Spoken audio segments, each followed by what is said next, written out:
नमस्कार मित्रांनो, स्वागत आहे तुमचं मराठी कार वर्ल्डमध्ये. टाटाची नवीन ॲक्टिव्ह टेक्नॉलॉजी, टाटाने स्पेसिफिकली EVसाठी बनवलेली एक प्लॅटफॉर्म जो आता प्रत्येक कारमध्ये तुम्हाला दिसणार आहे आणि याचा सर्वात जास्त फायदा EV व्हेकलसाठी होणार आहे. आणि म्हणूनच एक भारतातलं सर्वात मोठं नाव EVमधलं ते म्हणजे टाटा. चला बघूया टाटा पंचचा detail walk around. Top of the व्हेरियंटबद्दल आपण बोलतोय. तत्पूर्वी मराठी कार वर्ल्ड जर पहिल्यांदा आले तर सबस्क्राईब करायला विसरू नका. तर स्टार्ट करूया व्हिडिओ.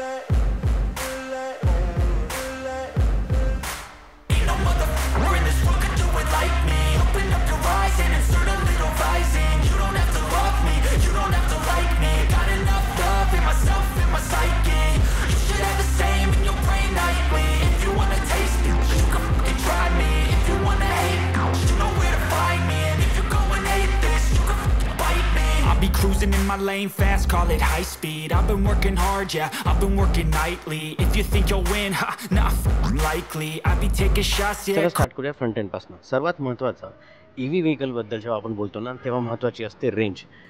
टाटा पंचमध्ये 421 किलोमीटरची रेंज कंपनीने क्लेम केलेली आहे. दोन व्हेरियंट आहे, एक LR आणि MR, मिड रेंज आणि लाँग रेंज. 421 तुम्हाला लाँग रेंजमध्ये अवेलेबल होईल आणि 315 शॉर्ट रेंजमध्ये. 421 मध्ये जेव्हा आपण बोलतो तेव्हा 350 किलोमीटरपर्यंत जरी ह्या कारने रेंज दिली ना तर ही कार तुमच्यासाठी बेस्ट पिक होऊ शकते. त्याचं महत्त्वाचं उदाहरण म्हणजे ही ॲक्टिव्ह टेक्नॉलॉजी, म्हणजे ही ॲक्टिव्ह प्लॅटफॉर्म. ह्यासाठी कारण हा जो प्लॅटफॉर्म आहे ना तो EVसाठीच पर्टिक्युलरली कंपनीने बनवलेला आहे. कारण ह्या आयस इंजिनमध्ये काय व्हायचं, प्लॅटफॉर्म राहायचा आणि त्यावरच बॅटरी प्लेस करायचे आणि बाकी सगळे पॅरामीटर चेंज करेपर्यंत किंवा युटिलाइज होईपर्यंत जेवढे काही कॉम्बिनेशन असतात ना ते इफेक्ट करतात रेंजवर, EVच्या रेंजवर. इथे तसं होणार नाही आहे. आता या ॲक्टिव्ह टेक्नॉलॉजीमुळे या ॲक्टिव्ह प्लॅटफॉर्ममुळे एक फायदा नक्की होणार आहे, तो हा म्हणजे आता जर 421ची रेंज कंपनी क्लेम करते आहे तर 350 सहज तुम्हाला मिळू शकते. जर 450 पर्यंत जर मिळाली रेंज तर नथिंग लाईक इट. मग नेक्सॉनसाठी तर टाटाकडनंच EV एक चांगलं कॉम्पिटिशन होणार आहे. चला बोलूया ओव्हरऑल फीचरबद्दल. दुसरं बाकी स्पेसिफिकेशन तुम्ही बघू शकता तुमच्या स्क्रीनवर. महत्त्वाचं म्हणजे आता हे कनेक्टेड लाईट जे आहे ना ते तुम्हाला पंचमध्ये अवेलेबल होतात. टाटाचा लोगो इथे चेंज झालेला आहे, मागे ब्लॅक आहे, पुढे व्हाईट आहे आणि हे ओपन कसं होतं हे तुम्हाला मी पुढे दाखवतोच. खाली बघितलं तर फॉग लॅम्प आणि LED लाईटचं सेक्शन तुम्हाला इथे दिलेलं आहे आणि 360 डिग्री कॅमेराचा फीचर तुम्हाला आता पंचमध्ये अवेलेबल होणार आहे. खाली तुम्ही बघितलं तर ग्रिल बघा. EVसाठी जे फ्युचरिस्टिक लुक असतं ना ते सेम लुक तुम्हाला इथे नक्कीच दिसून येईल. खाली सिल्वर प्लेट आहे, तुम्ही ती बघू शकता आणि लुक बघा, खूपच अट्रॅक्टिव्ह लुक आहे. तुम्हाला डिझाईन कसं वाटलं सांगा. पर्सनली मला हे डिझाईन खूपच आवडलेलं आहे. साईड प्रोफाईल आल्यानंतर सर्वात महत्त्वाचं म्हणजे पहिले पंच पेट्रोल आहे त्याला 187 mmचं ग्राउंड क्लिअरन्स आहे. इथे तुम्हाला 190 mmचं ग्राउंड क्लिअरन्स मिळणार आहे. साईड प्रोफाईल आल्यानंतर हे अपोलोचे टायर्स आहे, 195/65 R16. टॉप ऑफ द व्हेरियंटबद्दल बोलतो आहे त्यामुळे 360 डिग्री कॅमेरा आहे आणि हा ऑटो फोल्डेबल आहे. रूफ रेल हे नॉर्मल रूफ रेल्स आहेत आणि इथे तुम्हाला डोअर हँडल आहे ते इथे दिलेलं आहे, बॅकचं आणि फ्रंटचं असं दिलेलं आहे. सर्वात महत्त्वाचं म्हणजे 4ही डिस्क ब्रेक तुम्हाला या कारमध्ये अवेलेबल होणार आहे. इथे तुम्हाला कुठलाही स्पेअर व्हील नाही आहे. इथे तुम्हाला बाकी बॅटरी पॅक वगैरे मिळून जातो. पार्सल ट्रेचं ऑप्शन इथे दिलेलं आहे. इथे नॉर्मल हॅलोजन लॅम्पचं सेक्शनच दिलेलं आहे. डिफॉगर वायपर वॉशर, कारण टॉप ऑफ द व्हेरियंटबद्दल बोलतो आहे आपण. इथे शार्पेन अँटिना दिलेला आहे. हायमॉन स्टॉप लॅम्प, टाटाचा लोगो चेंज झालेला आहे आणि EVसाठी तर फ्युचरिस्टिक नक्कीच दिसतो. 360 डिग्री कॅमेरा आहे. हा मागचा कॅमेरा, पंचचं बॅजिंग, पंच डॉट EVचं बॅजिंग, ठीक आहे. इथे रिफ्लेक्टर दिलेले आहे आणि खालचे जे बंपर आहे ना ते EVसाठी स्पेसिफिकली 2 वेगळ्या स्लॉट सेक्शनमध्ये दिलेले आहे. ड्युअल टोन कलरमधलं हे डोअर आहे आणि तुम्हाला इथे व्हेंटिलेटेड सीट दिलेलं आहे, मागच्या नाही पुढच्या व्हेंटिलेटेड सीट. आणि ही डिझाईन बघा, मस्त डिझाईन आहे, खूपच चांगल्या क्वालिटीचा लेदर आहे आणि कॉम्बिनेशन खूप जबरदस्त आहे. हा ग्रे कलर आणि हा बेज कलर. इथे ना तुम्हाला कुठलं कप होल्डर दिलेलं नाही आहे. आर्मरेस्ट आहे नॉर्मल, हाईटसुद्धा याची चांगली आहे, ठीक आहे. मागे अजून सांगायचं झालं तर स्पेस तर चांगली आहेच. या इथे सनरूफ दिलेलं आहे म्हणून तुम्हाला थोडा सेक्शन इथे खाचा दिसेल कारण हाईट ॲडजस्ट करायला लागते कंपनीला. इथे जेव्हा आपण एक रॅम्प लावतो आणि एक सेक्शन बनवतो सनरूफसाठी तेव्हा एक गेज मोठा येतो म्हणून इथे हाईट मॅनेज व्हायला पाहिजे. 6 फुटाचा व्यक्ती जरी इथे बसला तरी निवांत बसता येतं, काही प्रॉब्लेम नाही. मागे तुम्हाला कुठला चार्जर वगैरे दिलेलं नाही आहे, ठीक आहे. दोन्ही आयसोफिक चाइल्ड सीट आहे म्हणजे लहान बाळांच्या सीट ज्या त्या तुम्ही इथे लावू शकता. ॲडजस्टेबल हेडरेस्टसुद्धा दिलेलं आहे. ड्रायव्हर सीटचे डोअर आहे. इथे सगळे पॉवर कंट्रोल तुम्हाला मिळेल. चारही विंडोचे, ठीक आहे.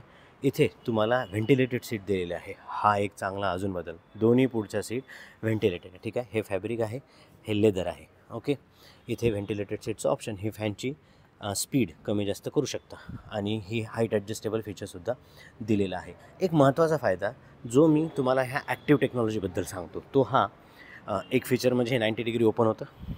दुसरं म्हणजे हा जो ॲक्टिव्ह टेक्नॉलॉजीचा प्लॅटफॉर्म आहे जो आपल्या नॉर्मल IC इंजिनचा नाही आहे.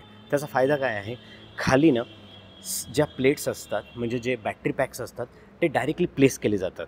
त्यामुळे ना खालचा जो सरफेस आहे ना तो सगळा फ्लॅट तुम्हाला मिळणार आहे. इथे फ्लॅट सरफेस मिळणार आहे आणि इथेसुद्धा फ्लॅट सरफेस मिळणार आहे, ठीक आहे. जनरली जो हंप आपण IC इंजिनला बघतो तो हंप इथे देणार नाही. दुसरं म्हणजे हे जे प्लॅटफॉर्म आहे ना, ह्या प्लॅटफॉर्मला वाढवू शकतात, कमी करता येतं, ठीक आहे. म्हणजे याच्यावर म्हणजे कुठली कार काढायची असेल सब 4 मीटर किंवा 4 मीटर प्लस, तर ह्याच प्लॅटफॉर्मवर आता EVच्या सगळ्या कार टाटाच्या येणार आहेत. त्याचा फायदा कुठे होतो ते सांगतो. त्याचा फायदा होतो ओव्हरऑल रेंजमध्ये, कारण इथे ज्या बॅटरी पॅक असतात ते डायरेक्टली त्या चॅसीवर प्लेस केलेले असतात आणि बाकीचे सगळे डायनॅमिक्स पण कारचे मॅच करायला लागतात कंपनीला. इथे काय होतं, फ्लॅट्स सरफेसमध्ये जिथे बॅटरी ठेवल्या जातात कारचे सगळे डायनॅमिक्स मॅच होतात, सेंटर ऑफ ग्रॅव्हिटी मॅच होती, जसे जनरली जो प्रॉब्लेम जातो CNG व्हेकलमध्ये, ठीक आहे. तिसरं महत्त्वाचं म्हणजे रेंजमध्ये तुम्हाला नक्कीच फायदा होणार आहे. टेक्निकल खूप झालं, चला आता आलो आहे मी ड्रायव्हर सीटला. महत्त्वाचं म्हणजे हा डॅशबोर्ड आहे ना, हा खूपच एक वरच्या लेवलचा एक रिच लुक देणारा आहे आणि सर्वात म्हणजे खूपच फ्युचरिस्टिक वाटतो. महत्त्वाचं म्हणजे इथे तुम्हाला जो टाटाचा लोगो आहे तो एलिमेंटेड दिलेला आहे. बाकी सगळ्या गोष्टी तुम्ही इथे राईट हँड साईडला बघू शकता, कारण ह्या ज्या गोष्टी आहेत त्या आहे क्रूज कंट्रोलच्या. इथे लेफ्ट हँड साईडला मीडियाचे कंट्रोल वगैरे आहेत, ठीक आहे. 10.25 mm डिस्प्ले आहे डिजिटल, तो तुम्हाला दिलेला आहे आणि नवीन टचस्क्रीन सिस्टीमसुद्धा दिलेली आहे. 10.25 इंचचा नवीन टचस्क्रीन सिस्टीम आहे. याची क्वालिटी पहिल्यापेक्षा खूप वरच्या लेवलला गेलेली आहे. वायरलेस चार्जिंग आहे. Android Auto, Apple CarPlay, Amazon Alexa, Arcade.tv हे ॲप्लिकेशन आहे ते तुम्ही यूज करू शकता. बाकी कॅमेरा क्वालिटी वगैरे खूप वरच्या लेवलची आहे. खाली AC वेंट बघू शकता तुम्ही. इथे सगळे टच पॅनल दिलेलं आहे. कुठलेच बटन दिसणार नाही तुम्हाला एक्सेप्ट हे फॅनचे बटन आहे ते दिलेले आहे. 5 वोल्टचं नॉर्मल चार्जिंग सॉकेट, 12 वोल्टचं नॉर्मल चार्जिंग सॉकेट आणि USB चार्जिंग सॉकेट जे फास्ट आहे ते सुद्धा इथे दिलेलं आहे. Android Auto, ॲपल कारप्लेसोबत वायरलेस चार्जिंगचं ऑप्शनसुद्धा इथे दिलेलं आहे. हा डायल तुम्ही बघू शकता. इथे पार्क असिस्ट म्हणजे इलेक्ट्रॉनिक पार्किंग ब्रेक दिलेला आहे. हा एक चांगला महत्त्वाचा फीचर आहे. ऑटो डिमिंग, IRVM दिलेला आहे. इथे तुम्हाला दिलेला आहे आर्मरेस्ट, हा स्लायडेबल नाही आहे.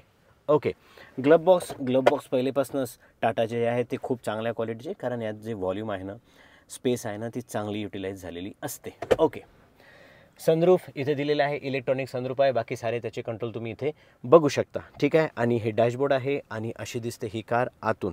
खूपच फ्युचरिस्टिक डिझाईन इथे दिलेलं आहे. 35 किलोवॅटची बॅटरी जी तुम्हाला अराऊंड 421 किलोमीटरपर्यंतची रेंज देऊ शकते. या प्लॅटफॉर्मसोबत जर विचार केला तरी 350 किलोमीटर जरी मिळालं ना तरी नेक्सॉन EVसाठी तर चांगलं कॉम्पिटिशन नक्कीच होऊ शकतं. दुसरं 25 किलोवॅटची बॅटरी आहे, त्याचं 315 कंपनीने क्लेम केलेलं आहे. कुठलंही फास्ट DC चार्जर जे आहे ना त्यात तुम्हाला 10% to 80% म्हणजे 10% ते 80% फक्त 56 मिनिटांमध्येच म्हणजे तासाभराच्या आतच कार चार्ज नक्कीच होईल.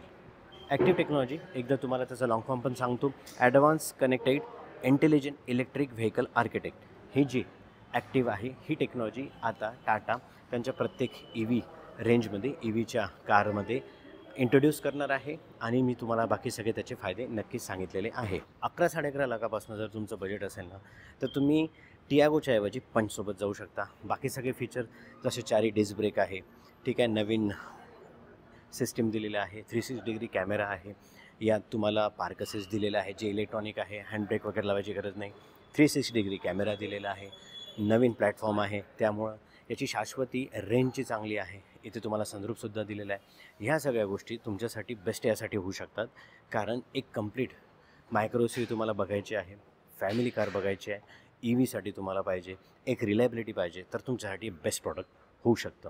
सगळे फीचर्स कवर केले मी, तुम्हाला प्राईस रेंज सांगितल्या आणि सगळे बॅटरी पॅक वगैरे एक्सप्लेन केले. डिस्क्रिप्शन बॉक्समध्ये सगळी माहिती मी लिहिलेली आहे, स्क्रीनवर तुम्ही ऑलरेडी सगळं बघितलेलं आहे. मॅक्सिमम जेवढं कवर करता येतं तेवढं या व्हिडिओमध्ये मी सगळं कवर केलेलं आहे. व्हिडिओ कसा वाटला कमेंट सेक्शनमध्ये नक्की कमेंट करत चला आणि शेअर करत चला व्हॉट्सॲप आणि फेसबुकला, म्हणजे बाकी लोकांना पण मदत होईल. धन्यवाद.